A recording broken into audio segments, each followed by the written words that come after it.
Well, folks, a new Hearthstone expansion has been announced. It is called Across the Timeways, and it's a time-traveling adventure with heroes from the past and future of the Warcraft universe, which is pretty cool. Some for real recognizable faces from Hearthstone and otherwise.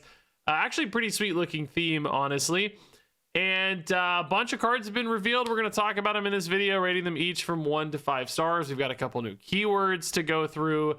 Lots to talk about here. Hopefully this is here to save us from a stale Hearthstone meta. So let's go ahead and kick things off here with Mr. Clocksworth, a card I think you can just get right now if you log into Hearthstone. I think this is like our free legendary we get. And he is an 8-mana 3/3 mech with a new keyword here, rewind. And in fact, it says rewind, rewind, rewind. The way this is going to work is when you play this card, it's going to resolve its effect. In this case, a battle cry, summoning 2 random legendary minions. And then you're going to get a choice. You can either keep the result you got, or you can rewind time and try again for a new result. So if you got 2 really garbage legendary minions, who cares? We're going to try again and get some awesome ones. And in fact, this card allows you to do that 3 times. So you're probably very likely to get some results that you're happy with here, getting, 2 awesome big legendaries, hopefully with some cool effects and bonuses, death rattles, so on and so forth. Most of the rewind cards are going to only be rewound once. This one is definitely a special case here. So this is just going to be one of those kind of big pile of stats cards where, hopefully you're getting a 3/3 and like a couple 8/8s or whatever, with bonus effects, a couple Ragnaroses, something like that. This rewind keyword in general, I think, is going to be kind of skill testing in a lot of ways. Like, if you get a couple 6/6s off this, for instance, it's like, do you greed? Or, do you accept your fate? It's probably, if you get like a 6/6 and a 5/5, it's probably right to keep that result because things could go way worse. But, that'll come down a little bit to like game state. Like, are you desperate? Do you have to swing? Do you have to roll a taunt? Right. So it's just, I think it's actually a pretty skill testing keyword, which is fun. Like, not getting too greedy, but also recognizing when you have to play to your outs is going to be a key component for this. But ultimately, this is often going to just be a pile of stuff. 8 mana is like right on that threshold where that could be a little bit too slow for this sort of card. Sometimes you need those to come down on 7 or even like turn 6 in a lot of cases for those threatening boards. I could almost see this be the top end of, kind of a mid-rangey, slightly more aggressive deck, where this is just looking for that big out. You could also maybe see this in a cheat style deck with like Druid ramping into this, for instance, where they're just, trying to get some big plays. We've seen that before with like Flightmaster Dungar or whatever in Druid, where, you use this 9-drop to summon this really big board, right? And this is kind of in that same space, like an 8-drop that summons a really big board, but it's not as reliable of a result, and it's not as like focused of a result because you can't get like big taunts, for instance, with guaranteed effects like you're looking for in a Dungar sort of thing. So it's not as much of a payoff. There's also some battle cry synergies here. Like, I want to play this in Shaman to like triple this battle cry so I get a board full of legendary minions. There's some manipulations there that give this an extra edge. But ultimately at 8 mana, I do think this is maybe like 1 turn too late for most decks. And it isn't consistent. Like, obviously the rewind helps the consistency a little bit, but it's still not going to give you like perfect results. You don't get to like save one of the legendaries. Like, oh, I got the 8/8 here. I'm going to save that one and then re-roll the next one, right? You're re-rolling 2 at a time every time. So it's hard to line up where you get 2 really good results. And ultimately, as we know from random legendary pools, there are ultimately a lot of like 2s and 3s and 4-drops and stuff that probably aren't going to feel worth it. And there's a lot of big legendaries too with like battle cries that just don't do anything. Like, you'll get a Ysera sometimes, it's a big body, but it's like, okay, it's just a 4/12, not that aggressive. So at the end of the day, super fun card, really cool way to spotlight the new keyword. There are some hooks on this with like ramp stuff, battle cry stuff, where I'm intrigued. I just don't think this is going to be a home run sort of card that, like, it's not going in every deck as an 8-cost card. It's going to require some specific support to make this worth it. And even then, I think it's still going to look pretty niche and not going to feel like a standout card. So next up here, we've got another new keyword. This is Fabled. And the way this works is when you add a Fabled card to your deck, it's going to bring other cards with it. So when you add Ranger General Sylvanas, that's automatically going to slot Ranger Captain Illyria and Ranger Initiate Varisa into your deck as their own unique cards. That does not expand the size of your deck, as far as I can tell. It looks like you'll still stay at 30 cards. So you'll add this, and then you need to add 27 more cards on top of that. But, theoretically increasing the quality of your deck with one card. Kind of nice, I guess, for budget players too. 10% of your deck is right here in a single card. And it looks like the Fabled cards, of course, are going to have some kind of very direct interactions or synergies, as you'll see here, which is cool. This is a 3-drop. It's a 2/4 Fabled. Battle Cry, deal 2 damage to all enemies. Number one, that is just a fantastic play already. I think that's just a really good card, right? Consecrate on a stick, can go face, can clear up boards. On turn 3, actually could be really swingy already. But, that's still enough damage that competes in the mid game even. And then if you've played Illyria or Varisa, repeat for each of those. So, potentially dealing 4 or 6 damage if you've played the other cards. That's actually insane. A 3-drop that's dealing 4 or 6 damage to all enemies, including face. 6 to face is actually just nuts on its own. And getting a clear board, that's actually a crazy result. And then if you look at Illyria and Varisa, I think they're actually pretty solid cards too. They're all 3-mana 2/4s. Illyria is Battlecry, discover a spell. That's fine. We've seen a lot of 3-drops that just discover a spell. Those kind of little speed bump cards you're happy to do. It's not the most exciting one, but I think, starting off with Illyria, probably going to be fine. Just play that on turn 3, get a body down, find a spell, something cool. And then if you've played Sylvanas or Varisa, repeat for each. That's a less exciting repeat to me. Discovering 3 spells, it's fine. Again, if it's you've already played the other 2 because they were good, and this happens to be the last one you've played, you're not mad to discover 3 spells for 3. Obviously, that's great. But I think this one slots in really well in that kind of first spot in particular. And then we've got Varisa, give minions in your deck +1/+1. If you've played Illyria or Sylvanas, repeat for each. Now, this is another one where you're probably not mad playing this one first, because it's hey, I just, I get the buff sooner rather than later. But I still think, the perfect turn would basically be coin into Illyria on 2, and then play Varisa on 3, so you're getting that +2/+2 buff to your entire deck, right?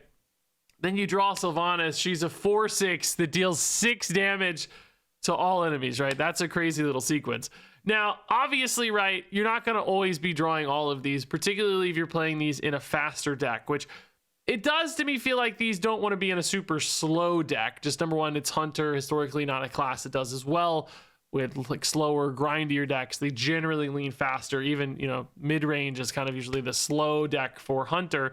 So, you don't have forever to draw all these, right? Some games you're only going to get 1 or 2. I think they're fine cards independently, so that's okay. Particularly Sylvanas is just a really good draw, I think, anytime you hit that. So it's not like you're going to suffer when you don't hit all 3. The baselines are high enough, which is good, I think. The baselines are high enough that it's fine. The floor on this card's okay at worst. And then those games where you do hit 2 or 3, things can really snowball and get out of control, and you can have some super strong plays, which, again, won't happen all the time, but I think it'll happen enough that pushes that to the next level, and this card becomes really, really powerful, right? Sometimes that +2/+2 buff to your deck's gonna be awesome, and then just flipping for 6 damage to all enemies is gonna be insane off Sylvanas, right? So, in other words, I actually think this card looks really good. I think if these sucked without each other, I would be really stressed. Like last set, for instance, some of the Kindred cards, for instance, they sucked at a baseline. And if you missed the Kindred, they were really, really hard to work with, right? And that was super tough. These do not suck at a baseline. They are totally fine to play one at a time. And then the scaling is also really nice on these as well. So ultimately for me, this actually looks like a very, very good card. I think this will be slotted into a lot of Hunter decks. So we've also got another Fabled card here. This is Gelbin of Tomorrow. Apparently in the future, Gelbin Mechatork has become some kind of holy paladin spirit piloting a mech, which is crazy cool looking, honestly. It's a sick looking mech. It's an 8-mana 6/6 mech, Fabled. Battle Cry, put 1 of each aura from your deck into the battlefield. So we're getting some aura support for paladin here. The Fabled cards for Gelbin are auras themselves, as you can see. We've got Mechatork's Aura, 5 mana. It's tradable, keep in mind, so you can put this back into your deck if you want Gelbin to pull it out for you. Like, that's A+. Tradable is really nice upside on this. At the end of your turn, give a random friendly minion +4/+4 and Divine Shield, and that lasts 3 turns. So if you play Gelbin, right, he's going to pull that Aura into play. He's going to give himself +4/+4 and Divine Shield, assuming he's the only card on board. That makes him a 10/10 Divine Shield. You're also going to get the Gnomish Aura, which is only 4 mana with tradable, and at the end of your turn, restore 4 health to all your characters. This lasts for 3 turns, again, as an Aura. 4 health to all characters. I'm less excited about that one, right? It's definitely fine. It gives you a little breather as you're playing your Gelbin, right? And like hoping to snowball into these auras. I real quickly do want to just show you another new aura as well, the Chronological Aura. At the end of your turn, summon a 3/5 dragon with taunt. Lasts 3 turns, of course, as an aura. We've also got another aura support card here, Manifested Timeways Battlecry. If you control an aura, deal 3 damage to all enemies, which all enemies, you know, very, very good. That's a lot of damage on a 4-drop. So ultimately here, you know, you've got an aura-based deck coming together with a really powerful turn 8, and then like maybe, you know, some follow-ups later with Timeways to help you stabilize off those auras. Or if you've got some other cheap auras to play, you know, you could play this card earlier too, but potentially swinging really hard on turn 8 or later off these auras. Now, look, like, again, you know, these auras are getting added to your deck automatically. They are their own independent cards.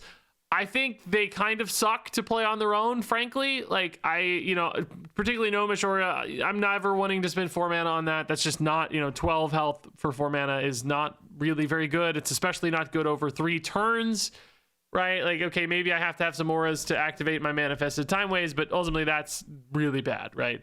Tradable helps, right? Tradable helps.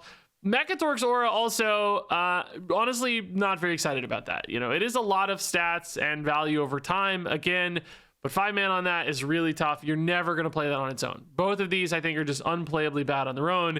The question then becomes, like, how swingy do you get off of Gelbin? Because Gelbin is a big pile of stuff. You know, it's that kind of mysterious challenger vibe of old where you play this one big thing and you just get a lot out of it instantly.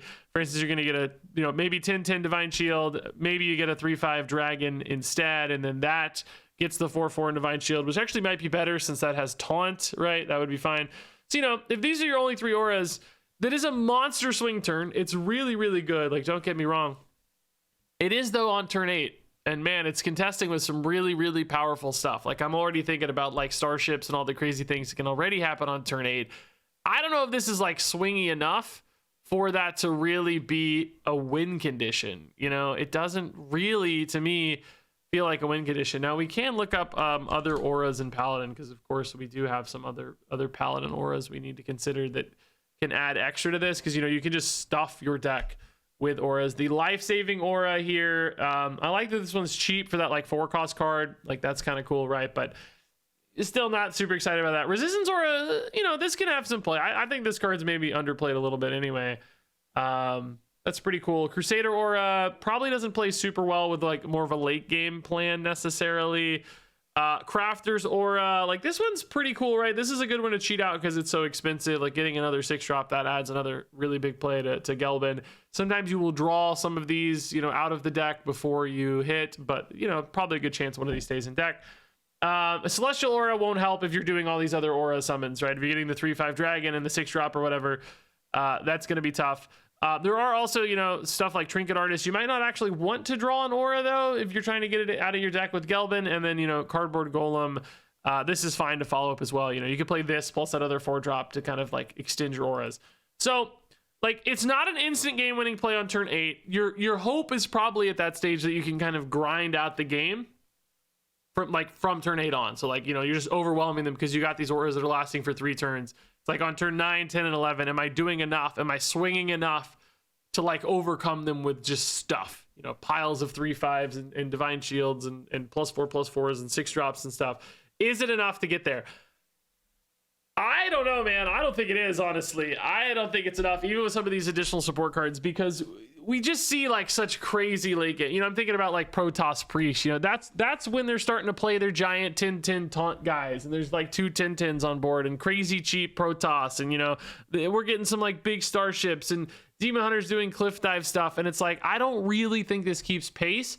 Not to mention that like my whole deck is just full of auras, and what am I doing up to turn 8? I think it's going to be hard to get a deck that's running enough auras for this to hit consistently.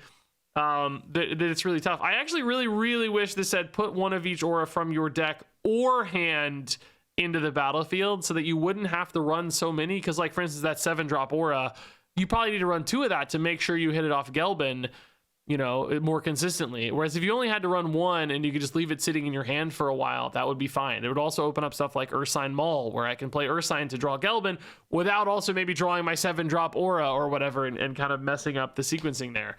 So I don't know, man. I feel like that one change would really push this card to the next level, but because the auras are like so much of your deck and they're kind of not good, and this maybe hits a little too late again, I do think unfortunately this card is gonna struggle. Although I really like it from a mechanics standpoint. I really hope this kind of card can work. I just, again, like maybe post rotation it gets a better chance once we lose some of that crazy stuff I was talking about, once Protoss goes away, once starships and all that stuff go away. I do think this looks a little better, so I guess we'll keep an eye on it then, but for now at least, I really don't think this is going to get there. All right, so talking about those other cards here, this is the Chronological Aura, 5 mana Holy Spell. At the end of your turn, summon a 3/5 dragon with Taunt, lasts 3 turns. And, I actually think this card independently is definitely a lot better than the Mecha Torque, is it Mecha Torque? Gelbin, yeah, the Gelbin auras from the previous card. Like playing this on turn 5 is not a great turn 5, like to be clear, it's just a 3/5, but it's probably still going to be safe to do sometimes. And then on turn 6 and 7 you're netting that extra 3/5. It kind of gives me vibes a little bit of the 4-drop dragon guy, the illusion guy, illusory green wing or whatever, where you're kind of playing a weak 4/5 to start, but then when you net those extra dragons it does start to add up. Now it is kind of worse than illusory green wing if you look at it directly, but with other aura support and stuff, maybe that's still worth it, right? Like maybe that's better. So, or holy support, right? Or just like big spell support. There's a few ways to slice this card potentially that could definitely help. So I think this is fine. Again, does it need an aura commitment to make it worth it? That might be a hard sell. Can a holy deck run this? Again, might be a hard sell. We don't have things like Control Paladin, so I think it's fine. Probably just a little honest again for what Hearthstone is these days. Honest, straightforward cards like this don't always work, but I also don't totally hate it either. So next up is the Manifested Timeways. This is a 4-mana 3/3 elemental with Battle Cry. If you control an aura, deal 3 damage to all enemies. And yeah, like that's a good effect, right? Like being able to hit face, 3 damage is enough that it's really going to chip through a board. At 4 mana, that's still a pretty solid time to do that. And of course, it can also be played later too. Combine a couple of these together or whatever. Now, again, this like big Gelbin aura deck, I don't really see that coming together right now. This would be the kind of card that would maybe make it more worth it. Like this could be the reward, but at the same time, if you're really saving up a lot of your auras for turn 8 or whatever for Gelbin, you probably don't feel as excited playing this guy on turn 9 or whatever. So you might have to run a few of those cheaper auras to weave this in the mid game where it feels more compelling. Maybe you do have a 1-drop or a 2-drop aura just so that this is a really powerful turn 4 swing.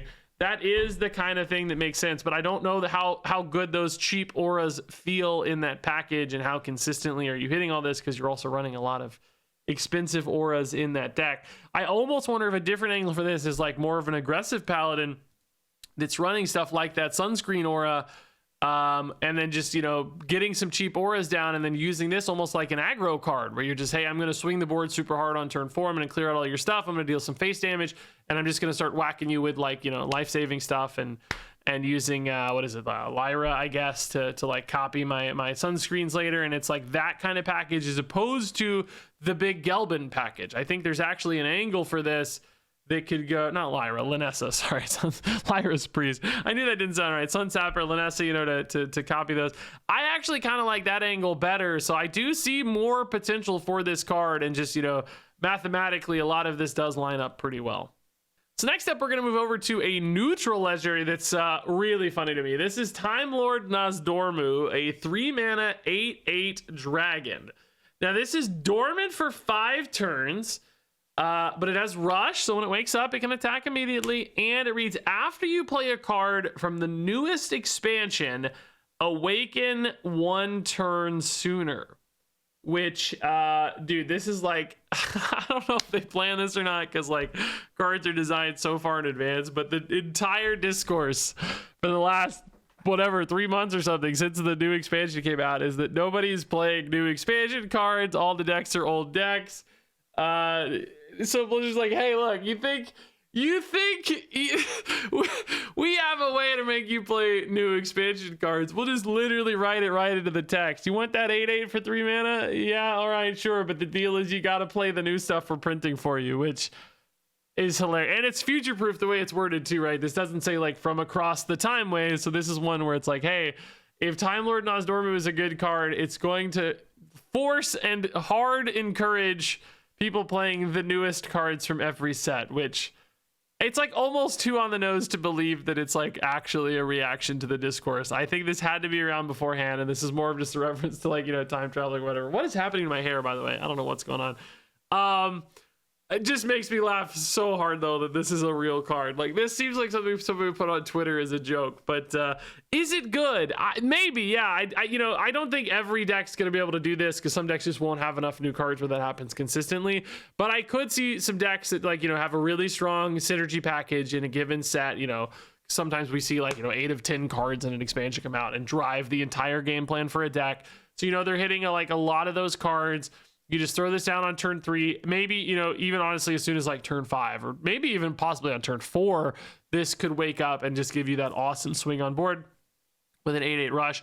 Particularly, you know, we see stuff like, you know, a 1-mana spell that's repeatable, and you just play that like 3 times on turn 4 or whatever, you know, and it's like, boom, you're there. Like, it's the job is done. Is that actually right? I guess 1 tick happens naturally on turn 4, and you need 4 more ticks. So I guess if you had a 1-mana spell 4 times on turn 4, yeah, this could literally come out on turn 4. Maybe turn 5 is a bit more realistic, but I do think for an 8/8 with Rush, that's probably worth that investment, waiting a couple turns for that bigger swing. So, you know, again, not every deck needs that. Some just won't absolutely be able to afford this at all. And frankly, like, the decks it works in might shift because, you know, as soon as a new expansion comes out, that deck that had all those cards in the latest expansion, those are no longer the latest expansion, right? So like, it goes away, but, you know, might cycle into a new deck on the new expansion. So there might be like 1 deck each expansion basically that's using this Nozdormu, but then, you know, fades away again. So, you know, not an everywhere kind of card, but I do think swingy enough as a 3-mana 8/8 that it's gonna happen. I think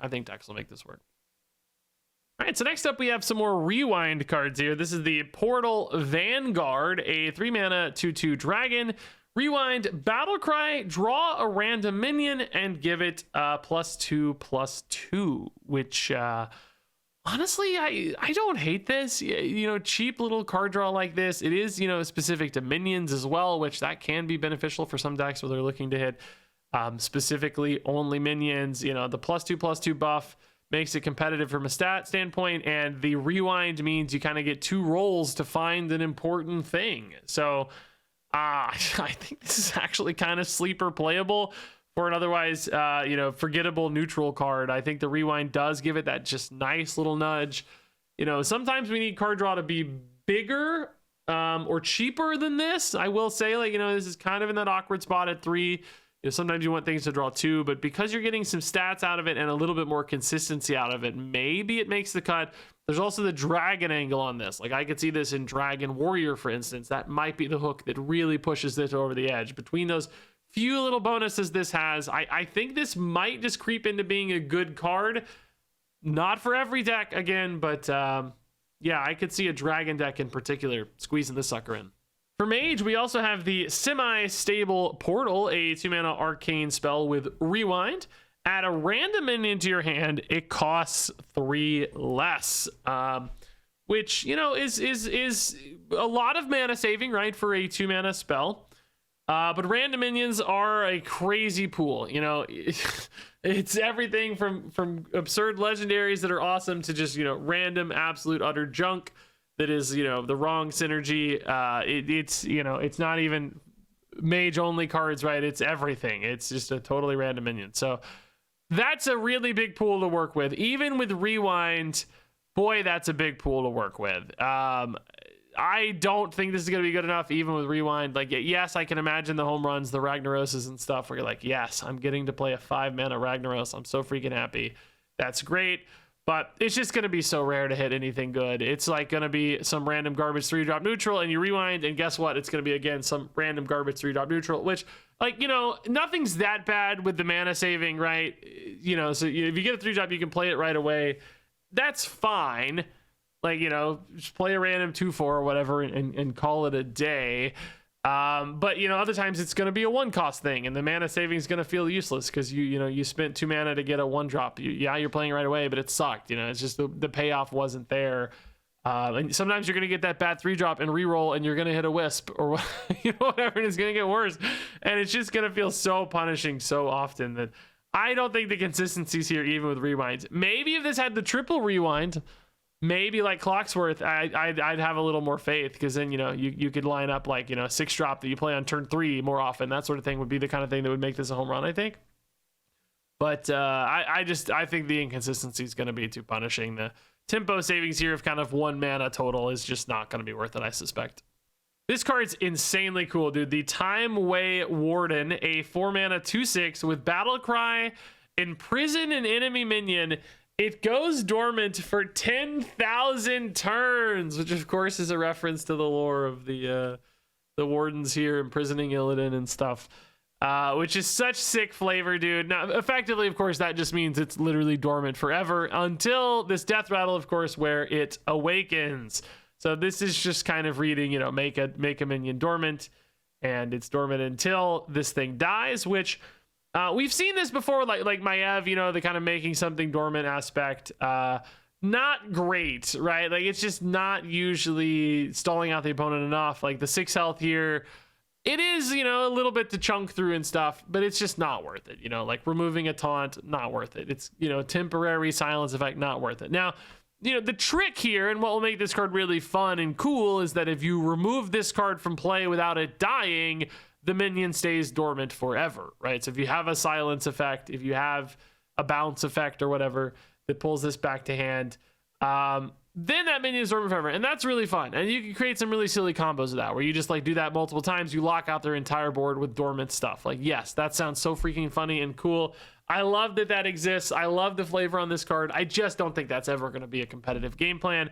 Even if they print like a literal silence deck here for Demon Hunter, and this is a teaser for a silence Demon Hunter, I still don't know if this would be worth it. Like, maybe, you know, maybe in a Starship meta, being able to make a Starship go dormant and then silencing this could be good enough to be like a thing, but I don't know. I still kind of have doubts on that, frankly. So I think just like the situational aspect of this, the risk of this, you know, failing and it basically just doing nothing, stalling for a turn is just not worth enough for an otherwise really low tempo minion. So at the end of the day, A+ flavor, A+ design, really cool. Can't wait to cheese this.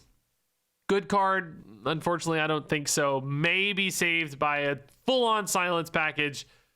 Even that leaves me doubtful, though. All right, moving on over to a Warlock card. This is Divergence for 5 mana. Really cool idea here. Shadow spell, split a random minion in your hand into 2 halves, which we saw this in the past, like that Mage Elemental card that like split into Mesa Dune or something, I think it was called. But, which is really cool, right? You basically, you know, split the cost and the stats, but you get to like double your effect. So anything with a really powerful effect, you know, a nice battle cry or whatever, could be an insane payoff for Divergence. You just got, you know, kind of a 5 mana overhead on that. So I was like looking at, you know, Warlock minions in particular. Obviously there's neutral minions as well. I saw like Ysera as an example, you know, that's pretty nice. Gain 3 mana on your Ysera or whatever for half the cost. But, you know, stuff like Agamagon might be kind of cool too, right? Like 2 cheap Agamagons. You could play like 1 5 mana Agamagon and then, you know, play a 10 cost card or whatever to deal 10, and then still have, you know, 5 mana to play the second Agamagon and play another like 10 cost card, and it's like practically a little OTK, right? even stuff, I guess, like Wallow. I think this would be fine if you doubled it. You know, you could get like extra versions of the buffs and stuff. You know, I don't know. Vona, okay, sure. Get 2 Ouroboros or whatever they're called. Ouroboros? Ouroboros. So, you know, there's definitely some cool hits on it. There's no doubt about that, right? Like, there's some definite good payoffs. Then it just becomes a question of like deck construction. How many minions are you running? Because if you want to hit specific things, you know, you need to have only specific things in hand, or this could miss. By the way, I guess you could also play 2 of these for the record and get like a third Agamagon that's like, I guess, I don't know if it rounds up or down. I don't remember, but you know, like a 3-mana Agamagon and a 3-mana Agamagon, maybe a 2 and a 2. I don't know, but like that's kind of crazy. Maybe they split. Does one go to 3 and one go to 2? I don't remember how it works. But anyway, like it's just a deck construction problem, and then that 5-mana overhead problem. You got to find a moment where you just have 5 mana to play safely. That actually might be the tougher thing to do. It's like, man, when am I going to have time to do this, to kind of weave this in? Because if you do that, it definitely has to kind of turn into a win condition. It has to be something that's offering you major upside. Otherwise, it's just not going to be worth the upfront cost on this, which I think it's going to be really, really hard to line up. But it does do something kind of broken, so that is ultimately quite intriguing. I think there's a lot of fun deck ideas that are possible with this, and we haven't even seen the Warlock set for this expansion. Maybe it gets even crazier with the stuff that is possible. So ultimately, really, really fun design once again. Next up here is the Arrow Retriever, a 2-mana 3/1 beast with Battlecry. Draw until you have 3 cards, which you know, we've seen these kind of empty hand card draw engines in the past in a couple different spaces. Classic examples like Divine Favor for Paladin, you know, like empty your hand and draw based on your opponent. And that could draw a lot more than 3, but we've seen some of these in Hunter too. I guess even like, what was that one, like that one shot card, right? Like the 2 cost. I don't know. You guys know what I'm talking about. But this one's pretty good at drawing 3, right? So just dump a hand, use this to reload really effectively. So, you know, maybe a super low cost Hunter deck that's just spamming a lot of cheap cards and then using Arrow Retrievers to reload. You know, there is those scenarios where sometimes you get like 2 Arrow Retrievers in hand and the first one feels kind of bad. But honestly, 2 mana, even to just draw 2 cards on top of that other Arrow Retriever would be fine. You know, and then you play those and you're just good to go again for next turn. So, yeah, this is nice, dude. I think this supports the way Hearthstone wants to be played these days, which is just like spamming stuff, going crazy, and then reloading and just spamming some more and going crazy and trying to outrace the opponent with a really fast deck. And, you know, 3/1's a nice aggressive stat line on this as well for a deck that's clearly going to be playing pretty aggressively, I would say, in this kind of scenario. So, you know, a card that's hard to play on turn 2 or whatever, you're not going to want to do it then. But if your deck's running the low curve you're thinking of, that's not going to be an issue. You'll have other stuff to do, no problem at all. So this is definitely a really intriguing way to draw 3 cards super efficiently. And I could see a deck like this coming together really, really well. So this looks good to me. Next up here, we have the Soldier of the Bronze, a 5-mana 5/3 taunt dragon. With Battlecry, double this minion's health. We're also going to see the other side of this, kind of showcasing, I think, the good Dragonflight versus the bad Dragonflight. The Soldier of the Infinite. This one has Rush and double this minion's attack. I do not think this attack one is any good at all. Like, it's just way too, like, you just don't care about having a 6/5 Rush. Like, clearly these are, you know, used with hand buff cards, hopefully to scale those stats even more. So, you know, you make this a 4/6 or a 5/7, and then you go from there, but I still don't think that's going to be enough. You know, I guess the taunt version, I like a little better, right? Like, you know, scaling the health on the taunt feels more relevant to me in a hand buff kind of deck. Because, you know, it's just more decisively, it's shutting down the opponent, whereas this, it just doesn't, you know, it doesn't scale that well. But you push this up to like 5-6 health off some hand buff, and then, you know, you got a 12 health taunt or something coming down on turn 5. Could be kind of cool. And, you know, it does have that dragon angle again as well. So I'm thinking about maybe Dragon Warrior with some hand buff stuff. We've seen both of those things happening in Warrior lately. Ultimately, though, I still don't really think it's good enough. It's kind of too all in on one thing for a turn 5. And, you know, it does demand all that support. So, I think just fine, but not good. And I think this card's actually just pretty bad and will be forgotten almost immediately, even for Dragon decks. I just don't think it's enough. I mean, like, yeah, if it gets big enough, like, yeah, sure, you know, 20 attacks scary, but the health will always be frozen and small, even with hand buffs, you know, 7-8 health, whatever. It's going to be too easy to deal with. So this one seems really bad. This one seems kind of bad, but okay, I guess. And then our final card here is not actually from the new expansion. This is like a new event card. As you can see, it's Unguro themed. I don't know when this is landing, but it's called Storm the Gates. It's a neutral spell. It's a side quest.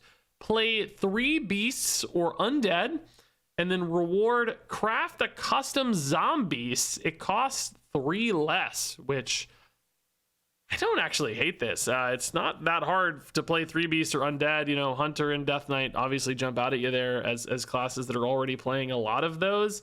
And zombies can be pretty powerful cards, particularly one that costs 3 less. Like, that can be very decisive. I could see, you know, maybe on turn 4 or turn 5 completing this and getting yourself, you know, like an 8 cost zombies that you're playing immediately. Could be a pretty swingy card. I guess there's a little bit of a question about just like game plan fit. You know, does this like meld well with any given deck's game plan? Like, do they need something like this? Is it just kind of a free good card bonus sometimes where it's like, hey, I'm just already running enough undead and beasts, just take a spike on a crazy zombie every once in a while that could really flip a game in my favor or make a big play? I think that's actually possible. Yeah, you know, there's enough room in decks these days to squeeze in 2 of these and not feel like it's a big overcommitment for a couple big swingy plays. I will say zombies have some downside, but you can usually just craft something that's like a big enough pile of stats that the 3 cost discount's gonna make it feel worth it for only a kind of 1 mana upfront overhead on it, you know. And you control your fate a little more than, like, say, that mage card we looked at earlier where it's like, oh, I only get 2 choices. With zombies, you know, you can pick the costs and really line things up that play well into a given turn. So I think this is actually kind of good. I think this could be played. All right, so those are all the cards. Let's go ahead and now rate these all from 1 to 5 stars. Mr. Clocksworth is a 3-star card. Ranger General Sylvanas is a 5-star card. Gelbin of Tomorrow is a 3-star card. Chronological Aura is a 3-star card. Manifested Timeways is a 4-star card. Time Lord Nozdormu is a 4-star card. Portal Vanguard is a 4-star card. Semi-Stable Portal is a 2-star card. Timeway Warden is a 2-star card. Divergence is a 3-star card. Arrow Retriever is a 4-star card. Soldier of the Bronze is a 2-star card. Soldier of the Infinite is a 1-star card. Storm the Gates is a 4-star card. And there you go. Yeah, I think some decent cards here, guys. I think Sylvanas looks strong to me. This card's maybe tied to its deck a little too much, but definitely like some pushed numbers on this, I think, dealing 3 to all. Nozdormu, I think, actually, as hilarious as it is, looks pretty promising. Yeah, I mean, Arrow Retriever seems pretty promising to me. This actually not related to the expansion, but seems kind of good. I don't know. I'm not hating it so far, man. This there are definitely some cards, I think, here that can make some splashes and can do some big things. I don't know if we see any like new decks yet necessarily, right? Like, obviously the Aura thing's a new deck, but maybe not a good enough one, hilariously.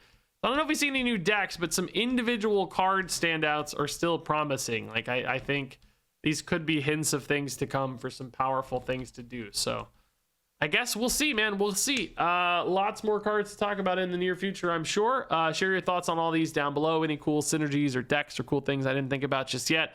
Always excited to see those second opinions down below. Thanks much, as always, for watching. Subscribe, I guess, if you want to see more card reviews in the near future. Also, probably do a deck on this guy, assuming he's out like I think he is. But, yeah, love you all a ton. Thanks for watching. And until next time, game on.